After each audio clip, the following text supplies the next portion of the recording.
सबसे बड़ा तीर्थ। एक बार एक चोर जब मरने लगा तो उसने अपने बेटे को बुलाकर एक नसीहत दी। अगर तुझे चोरी करनी है तो किसी गुरुद्वार, धर्मशाला या किसी धर्म स्थल में मत जाना, बल्कि इनसे दूर ही रहना। और दूसरी बात, अगर कभी पकड़े जाओ तो यह मत स्वीकार करना कि तुमने चोरी की है, चाहे कितनी भी सख्त मार पड़े। चोर के लड़के ने कहा, सत्य वचन। इतना कहकर वह चोर मर गया और उसका लड़का रोज रात को चोरी करता रहा। एक बार उस लड़के ने चोरी करने के लिए किसी के घर के ताले तोड़े, लेकिन घर वाले जग गए और उन्होंने शोर मचा दिया। आगे पहरेदार खड़े थे। उन्होंने कहा, आने दो, बचकर कहाँ जाएगा। एक तरफ घर वाले खड़े थे और दूसरी तरफ पहरेदार। अब चोर जाए भी तो किधर जाए। वह किसी तरह बचकर वहाँ से निकल गया। रास्ते में एक धर्मशाला पड़ती थी। धर्मशाला को देखकर उसको अपने बाप की सलाह याद आ गई कि धर्मशाला में नहीं जाना, लेकिन वह अब करे भी तो क्या करे। वह सही मौका देखकर वह धर्मशाला में चला गया जहाँ सत्संग हो रहा था। वह बाप का आज्ञाकारी बेटा था, इसीलिए उसने अपने कानों में उंगली डाल ली जिससे सत्संग के वचन उसके कानों में ना पड़ जाए। लेकिन आखिरकार मन अड़ियल घोड़ा होता है, इसे जिधर से मोड़ो यह उधर ही जाता है। कानों को बंद कर लेने के बाद भी चोर के कानों में यह वचन पड़ गए कि देवी देवताओं की परछाई नहीं होती। उस चोर ने सोचा कि परछाई हो या ना हो, इससे मुझे क्या लेना देना। घर वाले और पहरेदार पीछे लगे हुए थे। किसी ने बताया कि चोर धर्मशाला में है। जांच पड़ताल होने पर वह चोर पकड़ा गया। पुलिस ने चोर को बहुत मारा, लेकिन उसने अपना अपराध कबूल नहीं किया। उस समय यह नियम था कि जब तक मुजरिम अपराध ना स्वीकार कर ले तो सज़ा नहीं दी जा सकती। उसे राजा के सामने पेश किया गया।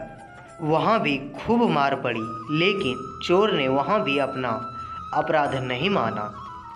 वह चोर देवी की पूजा करता था, इसीलिए पुलिस ने एक ठगनी को सहायता के लिए बुलाया। ठगनी ने कहा कि मैं इसको मना लूँगी। उसने देवी का रूप भरकर 2 नकली बाघें लाई, चारों हाथों में 4 मशाल चलाई और नकली शेर की सवारी की। क्योंकि वह पुलिस के साथ मिली हुई थी, इसीलिए जब वह आई तो उसके कहने पर जेल के दरवाजे कड़क कड़क कर खुल गए। जब कोई आदमी किसी मुसीबत में फंस जाता है तो अक्सर अपने इष्ट देव को याद करता है। इसलिए चोर भी देवी की याद में बैठा हुआ था कि अचानक दरवाज़ा खुल गया और अंधेरे कमरे में एकदम रोशनी हो गई। देवी ने खास अंदाज में कहा, देख भक्त, तूने मुझे याद किया और मैं आ गई। तूने बड़ा अच्छा किया कि तुमने अपना अपराध स्वीकार नहीं किया। अगर तूने चोरी की है तो मुझे सच सच बता दे, मुझसे कुछ भी मत छुपाना। मैं तुम्हें फ़ौरन आज़ाद करवा दूंगी। चोर देवी का भक्त था। अपने इष्ट को सामने खड़ा देखकर बहुत खुश हुआ और मन में सोचने लगा कि मैं देवी को सब सच सच बता दूंगा। वह बताने को तैयार ही हुआ था कि उसकी नज़र देवी की परछाई पर पड़ गई। उसको फ़ौरन सत्संग का वचन याद आ गया कि देवी देवताओं की परछाई नहीं होती। उसने देखा कि इसकी तो परछाई है। वह समझ गया कि यह देवी नहीं बल्कि मेरे साथ कोई धोखा है। वह सच कहते कहते रुक गया और बोला, माँ, मैंने चोरी नहीं की। अगर मैंने चोरी की होती तो क्या आपको पता नहीं होता। जेल के कमरे के बाहर बैठे हुए पहरेदार चोर और ठगनी की बातचीत नोट कर रहे थे। उनको और ठगनी को विश्वास हो गया कि यह चोर नहीं है। अगले दिन उन्होंने राजा से कह दिया कि यह चोर नहीं है। राजा ने उसको आज़ाद कर दिया। जब चोर आज़ाद हो गया तो सोचने लगा कि सत्संग का एक वचन सुनकर मैं जेल से छूट गया हूँ। अगर मैं अपनी सारी ज़िंदगी सत्संग सुनने में लगा दूँ तो मेरा तो जीवन ही बदल जाएगा। अब वह प्रतिदिन सत्संग में जाने लगा और चोरी का धंधा छोड़कर महात्मा बन गया।